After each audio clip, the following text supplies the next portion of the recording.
धुळे महानगरपालिकेच्या घंटागाडी कर्मचाऱ्यांना गेल्या 3 महिन्यांपासून वेतन मिळालेले नाही, तर मागील 2 वर्षांपासून भविष्य निर्वाह निधी म्हणजेच पीएफ जमा करण्यात आलेला नसल्याचा गंभीर आरोप कर्मचाऱ्यांनी केला आहे.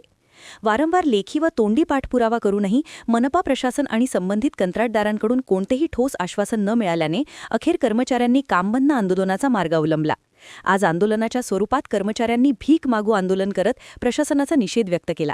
सणासुदीच्या काळात वेतनच मिळाले नाही तर कुटुंबाचा उदरनिर्वाह कसा करायचा असा सवाल त्यांनी उपस्थित केला.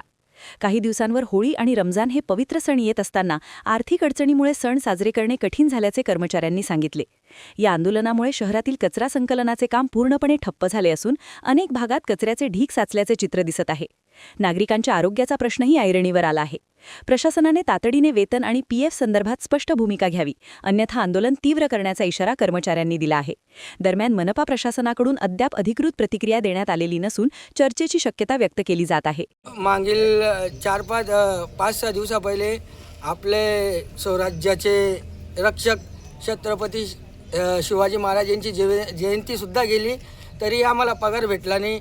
आता पवित्र रमजान महिना चालू झाला आहे, तरीसुद्धा आम्हाला पगार दिला नाही आहे. आता काही दिवसावर आमचा वहीचा सण देखील आला आहे, तरी आम्हाला पगार भेटला नाही आहे. आणि पुढच्या 14 एप्रिलच्या दरम्यान 14 एप्रिलसुद्धा येणार आहे, तरी आम्हाला पगाराचं काही नियोजन माहिती नाही आहे. तर मग आम्ही सर्व इथं हिंदू मुस्लिम सर्व शिवाजी महाराजांचे मावळे आहे, तरी बी आम्हाला पगार देण्यात येत नाही. तर मग आम्ही असा काय गुन्हा केला आहे? आम्ही एवढं कष्ट करतो, जेव्हा लोक देवाला अगरबत्ती करतात त्या टायमाला आम्ही दुर्गंधीचा वास घेतो आणि धुळे शहर स्वच्छ करतो, तरीसुद्धा आम्हाला पगार दिला जात नाही. आणि इथलं प्रशासन देखील आमचीवाली काही दखल घेत नाही. तर माझी प्रशासनाला आणि महानगरपालिकेला विनंती आहे, लवकरात लवकर आमचा पगार करावा आणि आमची दखल घ्यावा.